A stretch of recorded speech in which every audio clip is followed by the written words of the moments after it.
Baik. Bismillahirrahmanirrahim. Assalamualaikum warahmatullahi wabarakatuh. Waalaikumsalam warahmatullahi Assalamualaikum warahmatullahi wabarakatuh. Alhamdulillahirabbil alamin.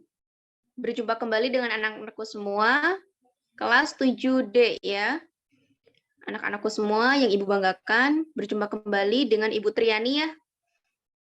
Gimana kabarnya? Anak-anakku semua sehat?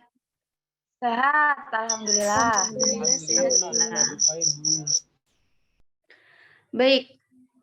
Sebelum kepada materi pembelajaran, di sini Ibu akan mengecek terlebih dahulu daftar kehadiran ya.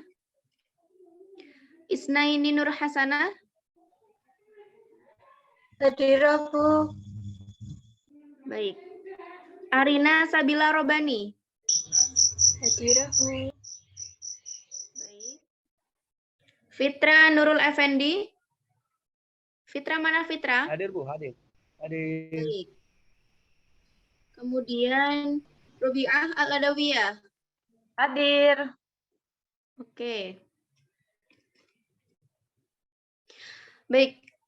Sebelum kepada pembelajaran, silakan KM untuk memimpin doa terlebih dahulu. Silakan dipimpin ya. Marilah teman-teman, sebelum kita memulai pelajaran pada pagi hari ini, berdoa menurut agama dan kepercayaan masing-masing. Berdoa dimulai.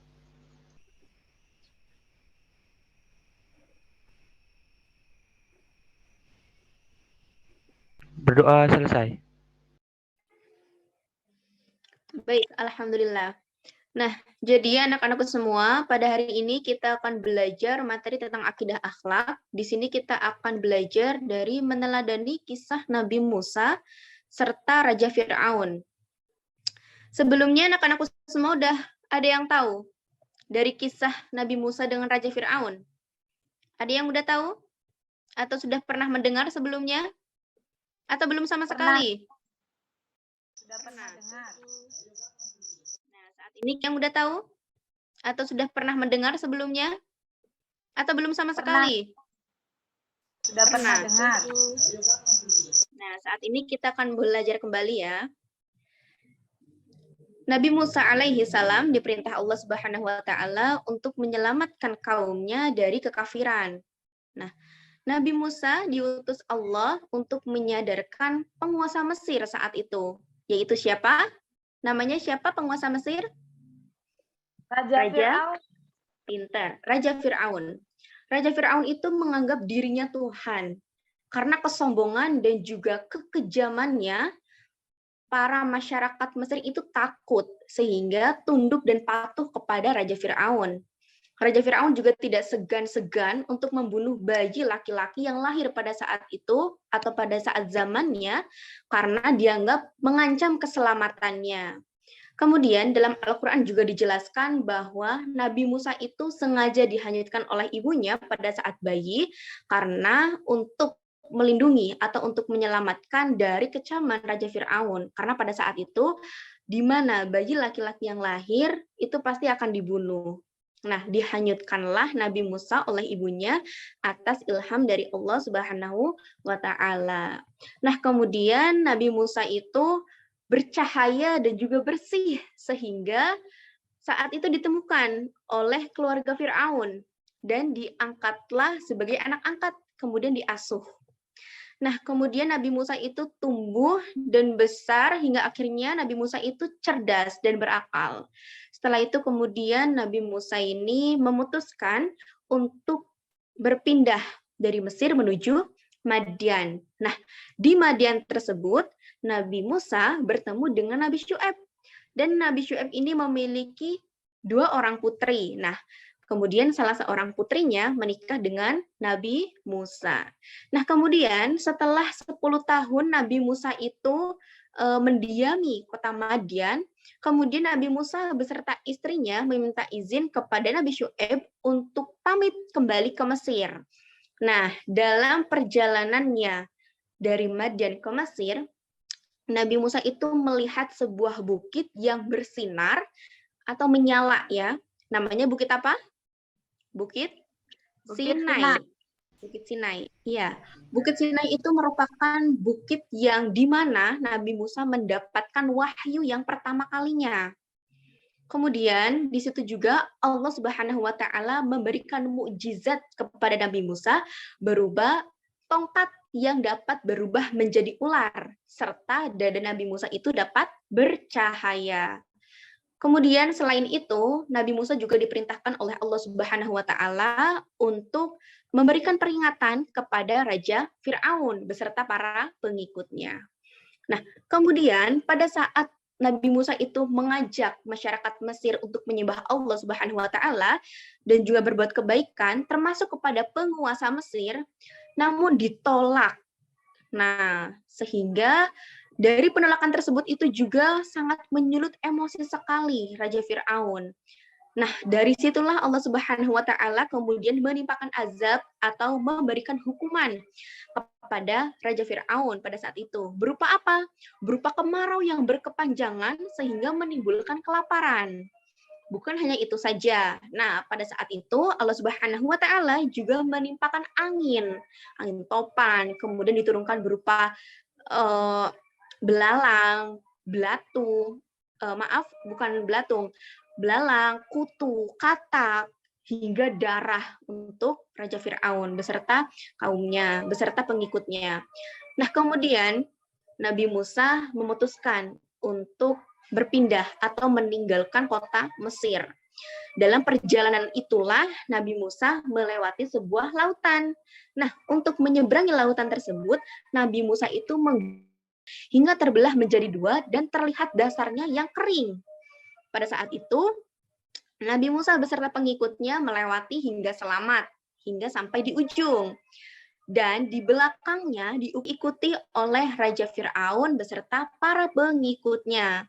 Namun belum juga sampai akhir, anak-anakku semua, perlu patut kita perhatikan, belum juga sampai akhir, belum sampai di daratan, belum sampai di tempat yang dituju. Nah, Raja Fir'aun masih di tengah lautan, kemudian Allah menghendaki untuk menyatukan kembali dua lautan yang terpisah tersebut untuk menyatu. Hingga akhirnya Raja Fir'aun beserta pengikutnya tenggelam di dasar lautan. Seperti itu. Nah, jadi intinya anak-anakku semua, pada saat Raja Fir'aun mengikuti Nabi Musa menyeberangi lautan, Nabi Musanya selamat, Raja Fir'aun beserta pengikutnya tidak selamat. Allah memberikan hukuman langsung ya dari situ. Allah kemudian menyatukan dua lautan yang terbelah pada saat Raja Fir'aun itu melewatinya. Nah, kemudian tamatlah riwayat Raja Fir'aun beserta pengikutnya. Baik, dari kisah Nabi Musa beserta Fir'aun yang telah Ibu sampaikan tadi, kira-kira hikmah apa sih yang dapat kita ambil atau yang dapat kita petik? Silahkan yang dapat memberikan hikmah, nanti Ibu akan kasih nilai tambahan. Siapa yang mau? Wah, banyak ya. Silakan Ibu ingin mendengar dari Isna. Isna ini, silakan. Iya Bu, jadi hikmahnya yaitu kita dapat meneladani keberanian dan ketekunannya. Karena Nabi Musa alaihissalam tidak gentar sedikit pun saat harus melawan raja yang mengaku sebagai Tuhan tersebut, Bu. Baik, dapat tambahan nilai ya untuk pelajaran agama Islam. Terima kasih. Kemudian selanjutnya tadi siapa yang angkat tangan? Silakan kepada Robiah Aldawiyah. Alda, silakan. Ya, Bu. Jadi kalau menurut saya yang dapat diambil dari kisah Nabi Musa dan Fir'aun adalah kesabaran Nabi Musa. Karena jika ada keberanian tanpa adanya kesabaran, pasti beliau akan merasa sangat mudah menyerah gitu. Baik, terima kasih. Bagus sekali ya. Selamat nanti bagi yang sudah menyampaikan hikmahnya, sudah pasti dapat nilai tambahan ya. Sebentar. Tapi ini Ibu perhatikan dari tadi mulai Ibu menjelaskan sampai sekarang ditanya, ini Ibu memperhatikan Fitra. Fitra kenapa mainan terus? Fitra, Iya, Bu. jelas nggak suara Ibu? Iya, Bu. Jelas, Bu. Gimana, Bu? Dari materi yang Ibu sampaikan berupa kisah perjuangan Nabi Musa terhadap Raja Fir'aun tadi, hikmah apa yang bisa diambil, Fitra? Ibu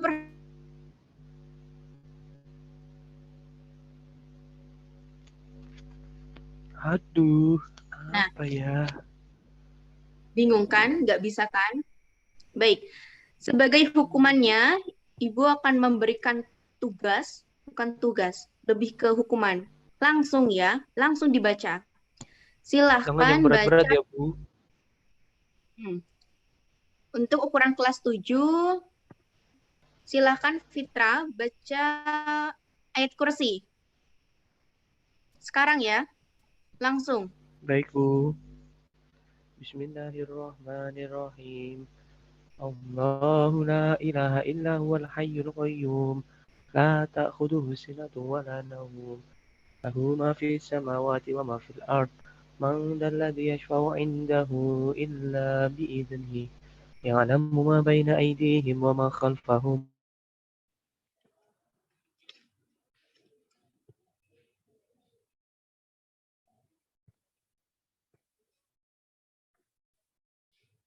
Al-'aliyyul 'azim. Sudah, Bu. Baik. Alhamdulillah. Sudah ya. Lagi-lagi jangan seperti itu ya. Karena Bu. pada Mohon maaf saat ya, guru Bu. menjelaskan, ya, pada saat guru menjelaskan apabila tidak memperhatikan, itu selain mencerminkan adab yang tidak baik, juga itu dapat menjadi perhatian guru ya untuk mengurangi nilai. Nah, jadi untuk perhatian ke depannya harus berhati-hati ya, dan harus difokuskan ketika belajar kita harus bersungguh-sungguh. Baik, jadi Baik, Bu. untuk pembelajaran pada hari ini mengenai materi akidah akhlak dari meneladani kisah Nabi Musa serta Raja Fir'aun, kita dapat mengambil hikmah bahwa jadilah orang yang sabar dan juga jangan takut untuk berjuang untuk membela agama Allah. Seperti halnya Nabi Musa. Karena yakinlah bahwa pertolongan Allah itu sangat jelas dan juga sangat nyata. Kemudian bukan hanya itu saja, kita juga dapat meneladani, maksudnya kita dapat mengambil hikmah dari sifatnya si Raja Fir'aun, yaitu janganlah kita berlaku sombong sebagai Subhanahu wa ta'ala. Karena apa? Karena sombong itu hanyalah selendangnya Allah dan kemuliaan itu hanyalah milik Allah. Kemudian yang selanjutnya adalah sejatinya bahwa manusia itu sama sekali tidak berhak atas yang namanya perilaku sombong. Sungguh, jika manusia berlaku demikian, maka Allah akan sangat membenci. Sebagaimana tercantum dalam Quran Surah An-Nahl ayat 22-23. Bukan hanya itu saja, kalau orang berlaku sombong itu masuk ke dalam golongan orang yang kafir dan juga tercantum dalam Quran Surah As-Sad ayat 73-74. Dan anak-anakku semua masih harus kita highlight bahwa perilaku sombong, orang yang berlaku sombong itu sudah jelas jaminannya tempat kembalinya ke neraka. Tercantum dalam Quran Surah Az-Zumar ayat 72. Dan bahkan yang lebih ngerinya lagi adalah orang yang sombong akan kekal di dalam neraka. Itu tercantum dalam Quran Surah Al-A'raf ayat 36. Ya, alhamdulillahirrabbilalamin. Materi telah Ibu sampaikan, kemudian hikmahnya juga telah Ibu sampaikan. Alhamdulillah, untuk materi akidah akhlak telah selesai pada hari ini.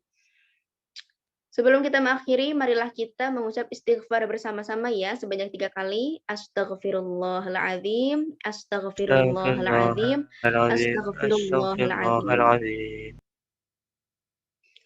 Baik, silakan untuk menutup pertemuan pembelajaran pada hari ini, ditutup oleh Kafaratul Majelis, dipimpin oleh Ketua Kelas. Silakan. Marilah teman-teman, sebelum kita menutup pembelajaran pada pagi hari ini, kita membaca doa kafaratul majelis bersama. Bismillahirrahmanirrahim. Bismillahirrahmanirrahim. Subhanakallahumma Subhanakallahumma wa wa bihamdika bihamdika asyhadu asyhadu an an la la ilaha illa ilaha illa anta anta astaghfiruka wa atubu ilaik. Amin. Alhamdulillahirabbil alamin. Semoga pembelajaran pada hari ini bermanfaat bagi kita semua dan ilmunya. Maaf apabila ibu terdapat kekurangan. Sekian dan terima kasih. Billahi taufiq wal hidayah. Wassalamualaikum warahmatullahi wabarakatuh. Waalaikumsalam.